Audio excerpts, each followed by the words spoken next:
우리는 매일 수많은 사람들과 마주하며 살아갑니다. 직장 동료나 친구 가족은 물론 스쳐 지나가는 인연까지 일상 속 관계들은 하나의 거대한 그물망처럼 우리를 둘러싸고 있습니다. 그 안에서 위로를 받기도 하고 때로는 상처를 입기도 하며 다양한 감정을 맛봅니다. 그런데 왜 어떤 관계에서는 기쁨을 느끼면서도 금세 지치고 부담을 느끼게 될까요? 그 이유는 적절한 거리를 지키지 못할 때입니다. 과하게 가까워져 모든 것을 공유하려 들면 소진되기 쉽고 반대로 지나치게 멀어지면 소외감을 키우게 됩니다. 관계의 거리는 추운 겨울의 난로와 닮았습니다. 난로가 멀면 몸과 마음이 얼어붙어 외로움을 느끼고 너무 가까이 다가서면 뜨거움에 다칠 수 있습니다. 이처럼 사람 사이에도 온도와 위치를 조절할 지혜가 필요합니다. 불교에서는 모든 인연을 인과연, 인고유한의 관점으로 봅니다. 관계란 씨앗과 같아서 땅과 물, 햇빛과 바람이라는 조건이 고루 갖춰져야 꽃을 피웁니다. 그러나 무턱대고 씨앗을 뿌리면 어느 것도 제대로 자라지 못한 채 사라져버리기 쉽습니다. 따라서 인간관계도 숫자나 횟수로 채우는 것이 중요한 게 아닙니다. 자신의 삶에 의미를 남겨줄 소중한 인연을 신중히 골라 거리를 두고 가꾸어야만 진정한 따스함과 평화를 얻을 수 있습니다. 지금 당신 곁에는 어떤 사람들이 있나요? 그 관계들이 당신에게 위로를 주고 있나요? 아니면 알게 모르게 부담이 되고 있나요? 한번 눈을 감고 떠올려 보세요. 평소 당연하게 여겨온 친밀감 속에서 어쩐지 지쳐있는 자신을 발견할 수도 있습니다. 이럴 때 필요한 것은 감정의 거리를 조율하는 일입니다. 이는 물리적인 간격이 아니라 상대의 마음을 헤아리되 나 자신을 잃지 않는 심리적 경계를 말합니다. 이 경계가 건강하게 유지될 때 우리는 서로를 존중하면서도 오랫동안 좋은 관계를 지킬 수 있습니다. 부처님께서 말씀하신 중도 종타오의 가르침을 떠올려 보세요. 너무 가까움이 곧 사랑이라 생각하거나 거리를 두는 것을 냉정이라 여길 수 있지만 그 사이 어딘가에 진짜 소통과 배려의 열쇠가 숨어 있습니다. 자연에 자라는 나무들만 보아도 알 수 있습니다. 나무들이 너무 빽빽하게 모이면 빛과 바람이 통하지 않아 병충해에 약해지고 반대로 너무 떨어져 자라면 서로의 그늘과 뿌리 지지를 받지 못해 고립된 채 흔들립니다. 인간관계도 마찬가지입니다. 친한 친구라 해서 매일 모든 걱정을 털어놓을 필요는 없습니다. 서로의 공간을 존중하며 때로는 혼자만의 시간을 가질 때 오히려 관계는 더 단단해지고 신선함을 되찾습니다. 부담을 덜어낼수록 그리움과 애정은 자연스럽게 되살아나기 마련입니다. 친구와 대화를 할 때도 지나치게 자주 연락하거나 만나는 것보다 가끔 안부를 묻고 소식을 나누는 편이 더 반갑고 즐겁습니다. 관계에서 적절한 거리는 나 자신에게 집중할 여유를 줍니다. 상대에게만 에너지를 쏟기보다 자신의 관심사와 삶에도 신경 써야 두 사람 모두에게 긍정적인 에너지를 전할 수 있습니다. 부처님께서 가르친 중도의 지혜를 떠올려 보면 지나친 친밀함이 오히려 관계를 무겁게 만들고 너무 멀어지면 온기가 사라진다는 것을 알 수 있습니다. 자연 속 나무 사이에 간격을 살펴보면 너무 빽빽이 자라면 빛과 영양이 부족해 병이 들고 너무 떨어져 있으면 서로 그늘이나 뿌리로부터 도움을 받지 못합니다. 인간관계도 마찬가지로 적당한 거리가 필요합니다. 일상에서도 상대에게 모든 것을 털어놓아야 한다는 부담을 덜고 혼자만의 시간을 통해 감정과 생각을 정리할 때 관계는 신선함을 유지합니다. 감정적으로도 가끔은 한 발짝 물러서서 상대가 스스로 문제를 해결하도록 믿고 지켜보는 것이 필요합니다. 경계를 존중하며 필요한 순간에만 도움을 줄 때 서로 더 건강하게 성장할 수 있습니다. 명심보감에 따르면 훌륭한 사람과 함께 있으면 그 덕이 자연스레 내게 스며들고 그렇지 않은 사람과 오래 지내면 좋지 않은 기운이 남는다고 합니다. 따라서 우리에게 필요한 것은 상대를 배려하면서도 서로의 독립성을 지켜주는 적절한 거리입니다. 서로를 자유롭고 편안하게 느끼게 하는 바로 그 거리가 진정한 배려이자 관계를 오래 지속시키는 힘입니다. 오래도록 지속될 수 있는 배려의 실천입니다. 오늘도 우리는 서로 적절한 간격을 지키며 긍정적인 영향을 주고받는 사람이 될 수 있습니다. 이 간격은 상대를 더 깊이 이해하고 관계 안에서 자신을 지키는 힘을 기르는 소중한 지혜입니다. 관계 속에서 거리를 잘 유지했다면 그 안에서 진심으로 상대를 알아가고 배려하는 태도가 필요합니다. 그것은 곧 공감과 경청에서 시작됩니다. 공감이란 단순히 이야기를 듣는 것을 넘어 그 안에 담긴 감정과 상황을 온전히 느끼고 이해하려는 과정입니다. 이 과정이 빠진 관계는 얕게 흐를 뿐입니다. 거리를 지키면서도 공감의 다리를 놓을 때 진정한 교감이 이루어집니다. 우리는 종종 바빠서 혹은 생각이 달라서 관계가 멀어진다고 하지만 핵심 원인은 서로의 마음에 공감하지 못했기 때문일 때가 많습니다. 서로의 감정이 울리지 않으면 아무리 근접해 있어도 연결감을 느끼기 어렵습니다. 불교 경전 법구경에는 쓸데없는 말을 늘어놓기보다 듣기만 해도 마음이 고요해지는 한마디가 낫다는 가르침이 있습니다. 진짜 대화는 상대의 마음을 헤아려 필요한 말을 건네는 것이고 불필요한 말은 줄이는 것입니다. 한마디의 진심이 더 큰 위로와 힘이 될 수 있습니다. 그렇다면 어떻게 공감할 수 있을까요? 바로 경청입니다. 경청은 상대의 말에 온전히 집중해 듣는 것입니다.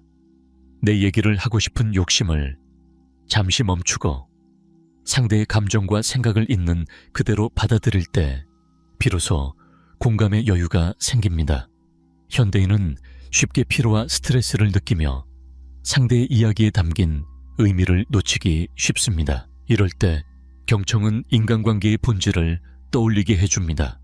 경청을 연습하려면 먼저 상대가 끝까지 말할 수 있도록 침묵을 지켜주세요. 중간에 끼어들지 않고 기다리는 연습이 관계를 깊이 이해하는 첫걸음입니다. 또한 상대의 말을 내 언어로 되돌려 주는 방법도 효과적입니다. 예를 들어 요즘 많이 지치셨군요 라고 되묻는 것만으로 상대는 자신의 감정을 더 분명히 느끼고 내가 이해하고 있다는 사실에 위안을 얻습니다. 이런 대화는 단순한 정보 교환을 넘어 서로의 마음을 확인하는 순간이 됩니다. 하지만 공감과 경청은 쉽지 않습니다. 무심결에 자신의 경험을 대입하거나 판단하려는 태도가 개입되면 진정한 공감이 막힙니다. 상대의 입장에서 생각해보고 내가 너라면 같은 선입견을 내려놓으세요. 조언이나 해결책보다 그 사람의 감정과 경험을 그대로 인정하는 것이 진짜 공감을 가능하게 합니다. 명심보감에서는 선한 사람과 함께 있으면 그 향기가 스며든다고 했습니다. 공감과 경청 역시 그러합니다. 상대의 마음을 헤아리기 위한 노력은 시간이 흐르며 은은한 향기처럼 마음속에 배어듭니다. 사람은 자신의 이야기를 귀 기울여 들어주고 진심으로 공감해주는 사람에게 자연히 끌립니다. 공감이 쌓인 관계는 깊은 신뢰 위에 서 있습니다. 그러나 공감이 없는 관계는 점차 피로해지고 지루해집니다. 작은 일에도 상처받고 거리가 벌어지기 쉽습니다. 공감과 경청은 관계를 풍성하게 만드는 원동력입니다. 그것은 상대의 감정과 생각을 진심으로 느끼는 시간이자 서로에게 안전함과 소속감을 선사하는 순간입니다. 바쁜 일상 속에서 이런 시간을 내기 어렵지만 마음의 여유를 갖고 누군가의 이야기를 진심으로 들어주는 것은 인간관계의 기초이자 가장 강력한 유대감을 만들어줍니다. 공감과 경청은 서로의 마음 간격을 좁혀주고 관계 속에 따스한 온기를 불어넣습니다. 이 작은 노력이 서로를 이해하고 받아들이는 편안한 기반을 만들어줍니다. 그러나 모든 관계가 늘 안정적이거나 예측 가능한 것은 아닙니다. 때로는 뜻밖의 갈등이나 오해가 생기고 소중하던 인연이 어느 순간 멀어지기도 합니다. 이렇게 관계에는 언제나 불확실성이 존재하며 우리는 그 불확실을 어떻게 대할지 곰곰이 고민하게 됩니다. 불교에서는 관계의 흐름을 인정하고 집착하지 않을 것을 가르칩니다. 변화는 필연적인 것이므로 아무리 꽉 잡으려 해도 마음은 오히려 더 불안해지기 마련입니다. 그러므로 변화에 유연하게 반응하고 결과에 대한 집착을 내려놓는 것이 중요합니다. 타인에게 지나치게 기대를 걸거나 그들이 나를 행복하게 해줄 것이라는 믿음에 얽매이면 실망과 분노가 쌓이게 됩니다. 진정한 자유는 스스로의 가치를 타인의 평가나 인정 없이도 느낄 때 얻어집니다. 이를 위해서는 혼자만의 시간을 충분히 즐기며 자기 내면과 마주하는 연습이 필요합니다. 혼자 있는 순간에 자신의 생각과 감정을 차분히 살피다 보면 스스로를 더욱 깊이 이해하게 됩니다. 일상 속에서 정기적으로 혼자만의 시간을 정해보세요. 소통을 잠시 멈추고 오로지 자신에게 집중해 보면 생각이 정리되고 작은 만족과 기쁨을 경험할 수 있습니다. 또한 자신의 목표와 가치를 분명히 세우면 관계의 변화 속에서도 흔들림 없이 삶의 방향을 유지할 수 있습니다.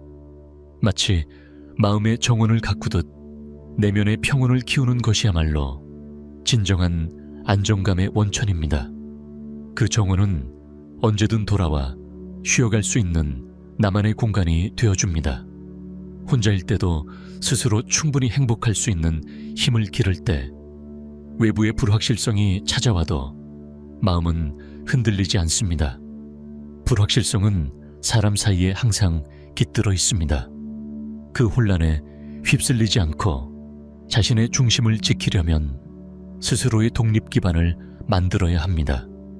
타인의 시선이나 관계 변화에 흔들리지 않도록 마음속에 안착할 작은 쉼터를 가꿔보세요. 관계가 내 기대대로 움직이지 않을지라도 그 속에서 나만의 가치를 발견하고 고요함을 유지할 때 비로소 진정한 내면의 독립을 누릴 수 있습니다.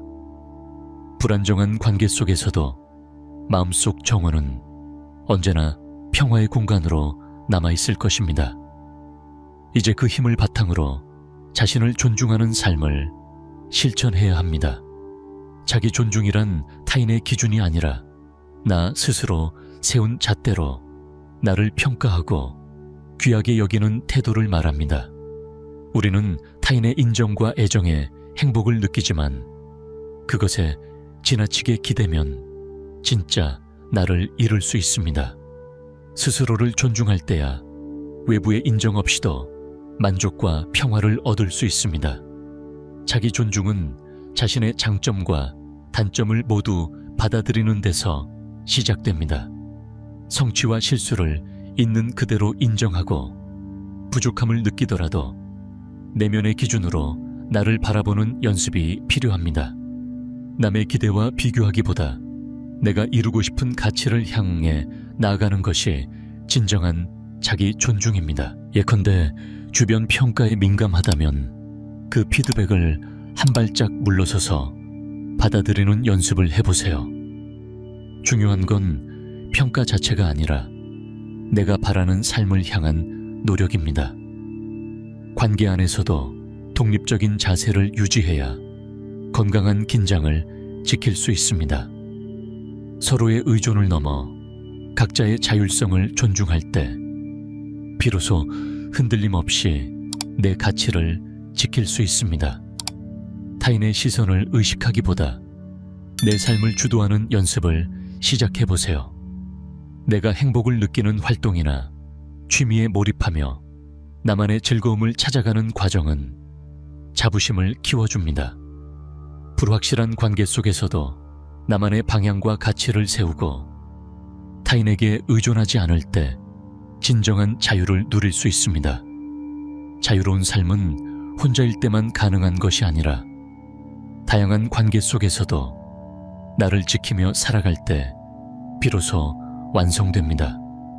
이는 부처님이 말씀하신 집착을 내려놓고 현재의 평화 속에 머무르는 삶과도 닮아 있습니다. 자기 존중은 내면의 독립을 통해 불확실성을 받아들이고 마음속 평화를 인도하는 지혜입니다.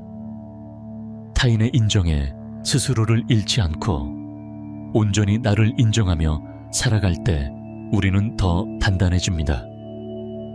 어떤 상황에서도 자신을 지키고 사랑할 힘이 생깁니다.